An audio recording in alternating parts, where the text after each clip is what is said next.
Engko nek panen ming sithik terus nek pajeke ya larang meneh. Nah ya pokoke iki mesakake tenan nek wong cilik kaya dhewe iki. Jan kudune to, Pak, awake dhewe iki ling golek duit iki diupdate meneh.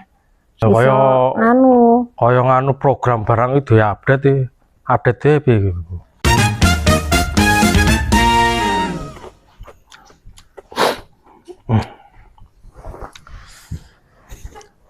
Bu, iki kok nganu ya?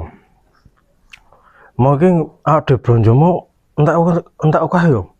Padahal wingi dicak mono kuwi iso dicake nganu lho, pirang-pirang turah lho.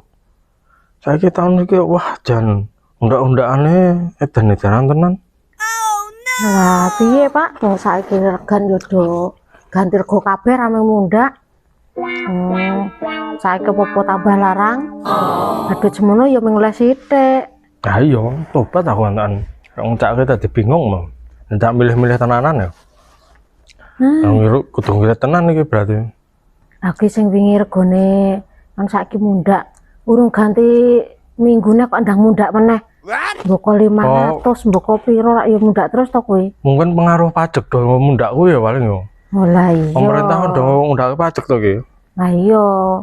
Aku rak ya terus nek nggo sewa nggon sing nggo usaha tambah larang dadi gelem ra gelem barange ya di ndake larang to.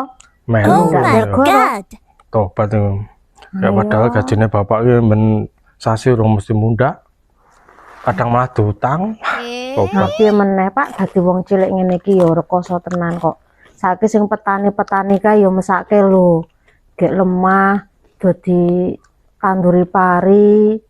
Kae engko le bayar sik tenagane, sik traktor, sik tandur ngono kae ya larang to kae. Durung kok dirabuk-rabuk ya wis mundak larang meneh. Nah iya. Urung kuwi hasilnya rung mesti panene akeh lho. Wis ana omo tikus-tikus kuwi wereng. Nek saya rekoso ta wong cilik iki. Tobat wong cilik iki kan. Durung kok nek panen ming sithik terus nek pajeke ya larang meneh. Nah ya pokoke iki mesakake tenan nek wong cilik kaya dhewe iki.